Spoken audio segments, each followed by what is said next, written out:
भाभी जी, वो लड़का समीर जैसा दिख रहा है ना? बेला, नहीं वाह, वो दिख नहीं रहा, वो भोलू राम ही है। भगवान झूठ ने बोले भाभी जी, ये शादी में क्या कर रहा है? भाई साहब ने तो इसे निकाल दिया था ना घर से। ओ भाई बेला, तू सच्ची में चश्मा लगवा ले। अरे लड़के वालों के साथ नाच रहा है, बारात के साथ आया है, मेहमान है हमारा। हाँ, अब तुम कहीं उसे अकेला देखकर काम मत बता देना। क्या भाभी जी, आप भी, आपका भोलूराम बहुत अच्छा है। ओ भाई बेला, अब तू बाराती देखती रहेगी कि नीचे चल के बारात का स्वागत भी करेगी? चल चलिए भाभी जी, आइए।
अरे समीर, तू नाच क्यों नहीं रहा है?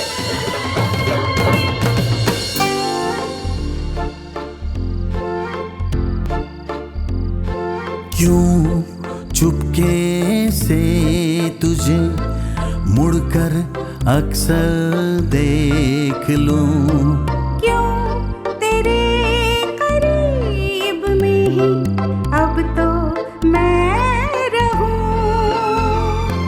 तुझसे मिलके बिछड़ जाना बुरा लगता है, क्यों खुश हो जाती हो जब कभी तू हंसता है, तू हंसता है, ये उन दिनों की बात है।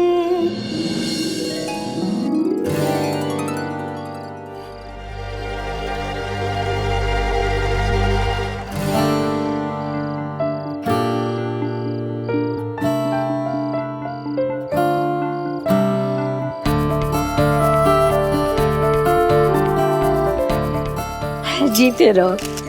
तू आ गया? घर की शादी है, मेरे से रहा नहीं गया तो मैं आ गया। अच्छा किया तू आ गया। जब तू यहाँ से गया था ना, तो दिल बहुत उदास कर गया। अब आया है ना, तो ऐसा लग रहा कि चारों तरफ खुशियां खुशियां साथ में लेकर आया है। ताकत, पावर, इसके कई अलग अलग रूप होते हैं।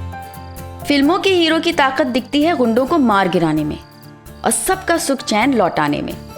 और एक मेरा हीरो था जिसकी सबसे बड़ी ताकत थी उसका चार्म और दिल जीतने की खूबी, जिसे इस्तेमाल करके उसने बड़ी आसानी से नाना जी को मना लिया और मेरे दिल का सुख चैन लौटा दिया। पंडित देख, मेरा रसगुल्ला कितना गजब का लग रहा है आज। वो देख, कड़वा करेला हमें ही घूर रहे, हमें घूर रहे। तरह बात पे खाचे तेरा, हाँ? तो तुमको सालों तक बोतल में बंद रखो, लेकिन वो टेढ़ी की टेढ़ी रहेगी, है ना? सर समझे नहीं? ऐसे कैसे समझोगे? लातों की भूत बातों से काम आते। इतनी बेइज्जती की, फिर भी बेशर्मों की तरह सर उठा के चले आए। हाँ तो गए हो, लेकिन अपने पैरों पे जा नहीं पाऊंगे। क्या हो रहा है? अरे भाई साहब, देख नहीं रहे इन बेहूदों की हिम्मत? चुप करो, क्या तमाशा लगा रखा है? शादी का माहौल है, दिखाई नहीं दे रहा तुमको? सब दिखाई दे रहा है भाई साहब, इन बेशर्मों की करतूत। और हाँ, वो समीर ज़ादे की तो अब भी खबर लेता हूँ। खबरदार, जो एक लफ्ज भी मुंह से बोला तो वो महेश्वरी जी का पोता है। और राकेश, तुम्हें मालूम नहीं है कि हमारा होने वाला दामाद महेश्वरी जी क्या काम करता है? वो बराती है, बराती बनकर आया हुआ यहाँ। लेकिन भाई साहब चुप, एक लफ्ज भी मुंह से बोला ना राकेश, सुन लेता हूँ। एक बात याद रखना, अगर तुम्हारी वजह से शादी में कोई बखेड़ा हुआ ना तो मुझसे बुरा कोई नहीं होगा। चलो जाओ, चलो कोई बात नहीं, चलो जाओ, चलो।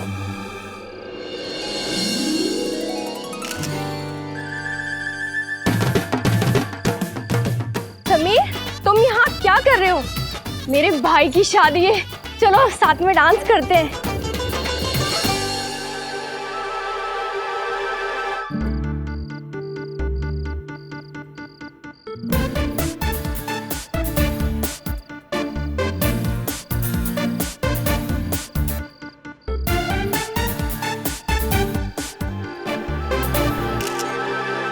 क्यों बहना, तुझे जीजा जी के साथ नहीं नाचना?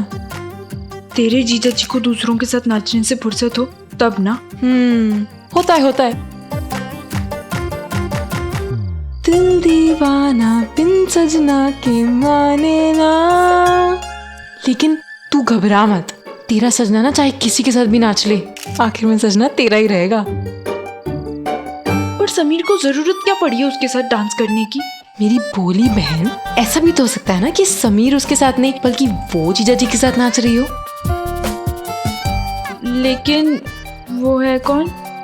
पूजा दीदी की ननंद, बड़ौदा में पढ़ती है, आज ही एग्जाम खत्म हुई है इसलिए अब आई है। बहुत नक चढ़ी है।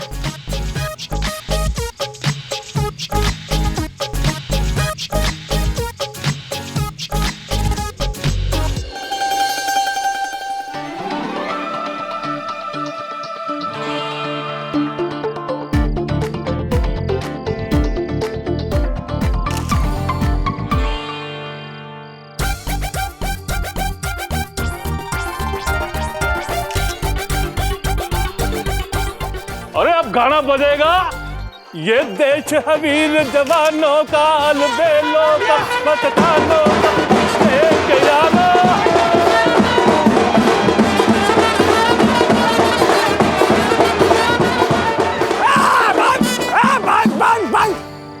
फूफा या फूफा? तो फूफा जी मैं ये करो, आप करेंगे नागिन डांस और मैं पंडित बनेंगे। अरे नहीं नहीं नहीं नहीं, मैं बनूंगा सपेरा, तुम बनोगे नाग और नागिन। अच्छा।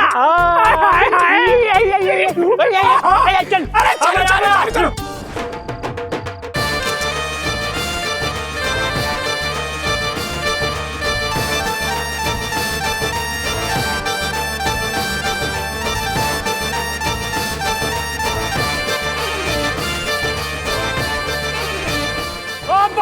बंद करो। अरे बड़ी जल्दी थक गया फूफा। अरे नाच गाना बहुत हो गया, अब दूल्हे को घोड़ी से उतारो, हम फूफा आएंगे फूफा। अरे लेकिन फूफा जी रस्म के हिसाब से दूल्हा को घोड़ी से दुल्हन का भैया उतारता है। अरे कहाँ है दुल्हन का भाई? कोई बुलाओगे दूल्हे के भाई का? अरे कहाँ है आज का अर्जुन? अर्जुन बेटा जा, जीजा जी को घोड़ी से उतार दे, जा। अरे भाई आजा, कब से हमारा दोस्त घोड़ी पे बैठे बैठे थक गया। आजा आजा, जल्दी आजा। अब बेटा आजा आजा, उतार ले। अरे घोड़ी वाले आगे अरे क्या, आजा बेटे आजा, उतार बेटे उतार, तेरा ये होने वाला जीजा है। अरे लड़की के भैया, ये है दूल्हा और ये घोड़ी, इसलिए इधर ना देखो उधर ना देखो वरना घोड़ी बुरा मान जाएगी। चलो उतार बेटा उतार।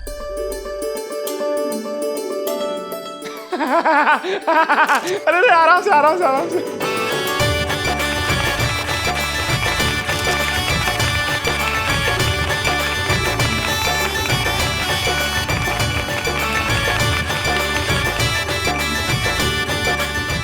थोड़ा सा मुस्कुराइए,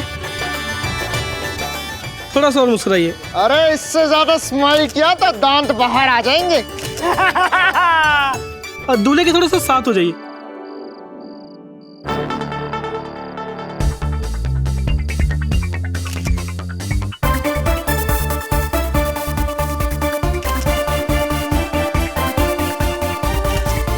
भाई से थोड़ी देर बाद आराम से शूटिंग करना, बाराती को अंदर आने दे, बाकी रस्म भी शुरू करनी है। वैसा फिर बाद में आप लोग बोलेंगे कि मिलने का वीडियो सही नहीं बना। अरे ओ मनमोहन देसाई, तुम्हें कोई कुछ नहीं बोलेगा। चलो ऑटो, अब सबको अंदर आने दो। ठीक है बेटा, बाद में कर लेना, अभी सारी रात बाकी है। अभी दूसरी रस्में शुरू करते हैं। पंडित जी बोलिए, बुआ क्या करना है अभी? तोरण की रस्म के लिए आ गया ये।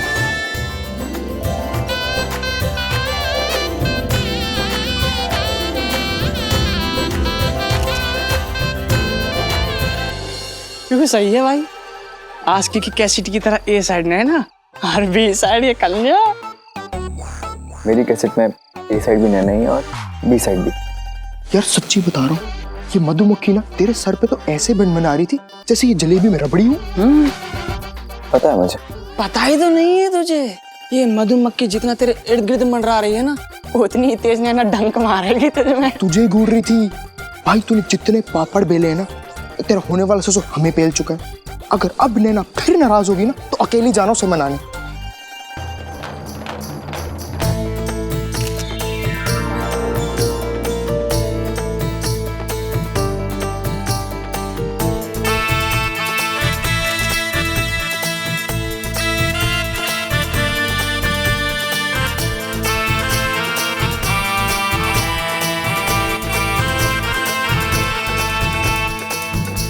भाई दे समझाकर हमसे अब और नहीं होगा। तुम यहाँ क्या कर रहे हो? चलो ना। हाँ समीर चलो ना। मम्मी ने बुलाया है कि तुम्हें हमारे साथ ही रहना है। मम्मी ने बुलाया? चलो ना समीर। मम्मी बुला रही है इसकी यार। हाँ जल्दी आ।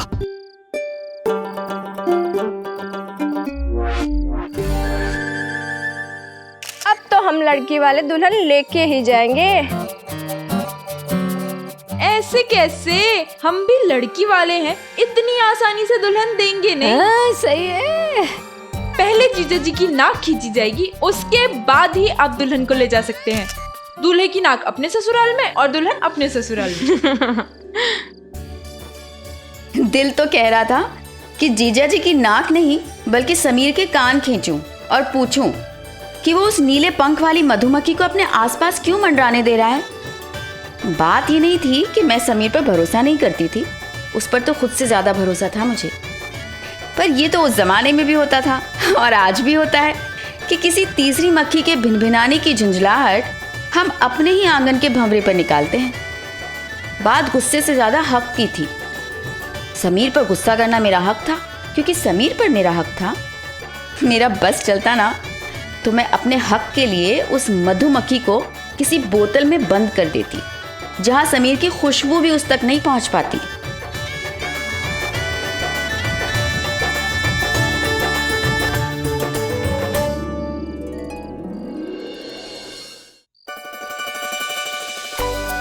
इसे कहते हैं हाथ कंगन को आरसी क्या, पढ़े लिखे को पारसी क्या। ये नैना ने बिल्कुल सही कहा। बेला जाके होने वाले दूल्हे की नाक खींच लो। भैया ये हमारी नाक का सवाल है, इतनी आसानी से नाक नहीं पकड़ने देना। हमारी नाक है, हमारी नाक है। ऐसे कैसे? हम भी लड़की वाले हैं, बिना नाक खींचे तो दुल्हन को नहीं ले जाने देंगे। खींचो खींचो मम्मी।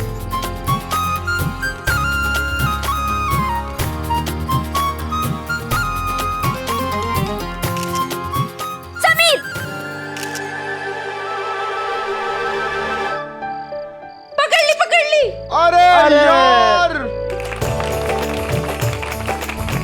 अरे वाह नैना, तू तो बहुत प्यारी निकली। हम जीत चुके हैं, लड़की वाले जीत चुके हैं और लड़के वाले हार चुके हैं। मिलनी का मुहूर्त निकला जा रहा है। पंडित जी मिलनी आराम करवाइए। हाँ जी। हाँ शुरू करो शुरू करो। परिवार के सबसे बड़े मुखिया ताऊ जी से शुरू करते हैं। आइए।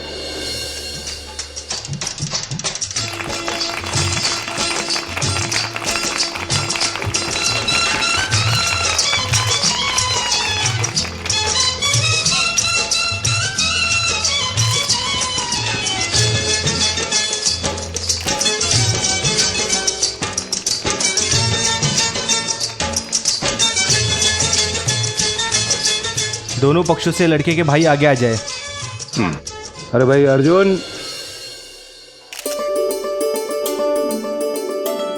पंडित जी, वरुण का कोई भाई तो नहीं है, एक चचेरा भाई है, लेकिन उसकी परीक्षा चल रही है, इसलिए वो आ नहीं पाया शादी में। भाइयों की मिलनी होना अत्यंत आवश्यक है। अरे पंडित जी, मिलनी होगी और जरूर होगी। लड़की के भाई के साथ समीर की मिलनी करवा दीजिए।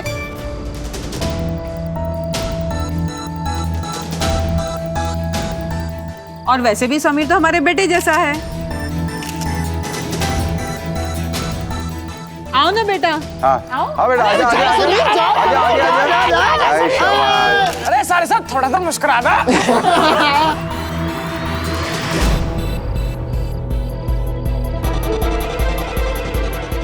ये लीजिए, मारा लीजिए।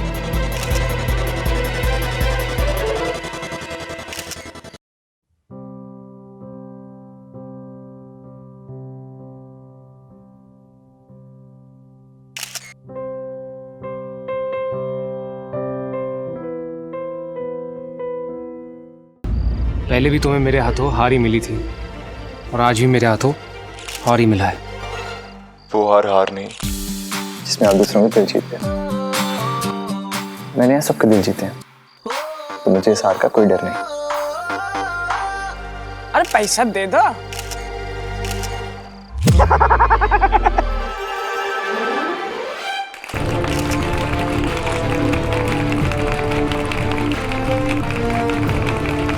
अरे अरे कोई फोटो खींचो। मतलब जीजा जी और साला गले मिल रहे हैं।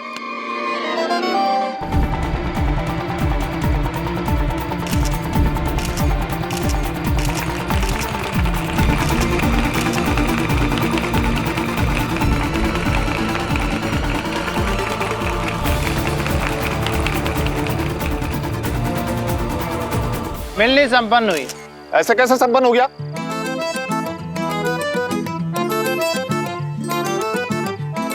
मेरी मिलनी तो हुई नहीं अभी तक। हाँ? आप कौन साहब है? मैं कौन? मैं लड़की का छोटा ताऊ हूँ। हाँ। क्षमा कीजिएगा, हमें आपका नाम नहीं बताया गया, लेकिन मिलनी तो होनी चाहिए। हाँ हाँ, तो एक काम करते हैं, वर पक्ष से कोई लड़के का छोटा ताऊ या चाचा है तो उसे बुला दीजिए। वरुण के चाचा तो है, लेकिन वो शादी में आज आ नहीं पाए। तो फिर ये मिलनी कैसे होगी? वर पक्ष में कोई बचा है जिसकी मिलनी नहीं हुई हो? हम बचे हैं जी। हम तो ऐसे दोस्त हैं, आलू की तरह किसी भी सब्जी में डालो, सब्जी तैयार। भाई या चाचा, क्या फर्क पड़ता है? मुझे फर्क पड़ता है। अरे आपकी तरफ इतने सारे बड़े लोग हैं, किसी से भी करवा दीजिए मिलनी। ये दोनों भी तो हमारी तरफ से ही हैं और महेश्वरी जी के खास रिश्तेदार भी हैं।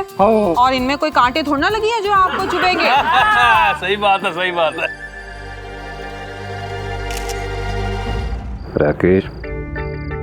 राकेश मिलनी कर लो ताकि शादी की बाकी रस्में शुरू करें। चलो कोई बात नहीं। आजा आजा राकेश। आ जाओ राकेश, चलो चलो आओ बेटा, आओ चलो चलो। ओम अक्षरम परमं ब्रह्म ज्योतिरूपम सनातनम।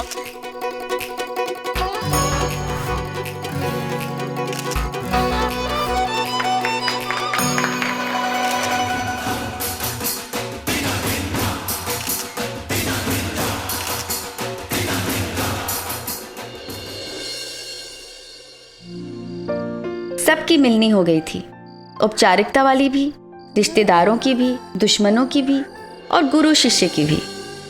पर रह गई थी तो दो दिलों की मिलनी।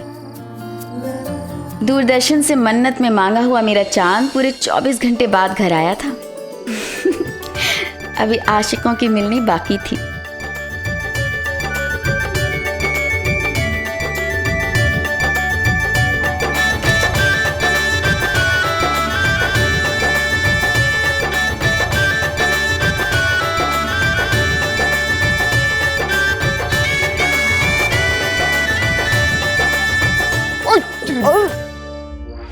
पंडित आज बड़ा सुंदर लग रहा तू। पंडित देख रहा, आज खुद मेरा फूल जैसा पंडित फूल बरसा रहा। क्यों? तुम्हें सिर्फ कांटों की आदत है क्या? कांटे क्या, आप लोग तो प्यार से चाटे भी बरसा दो ना, तो वो भी कबूल है, कबूल है, कबूल है।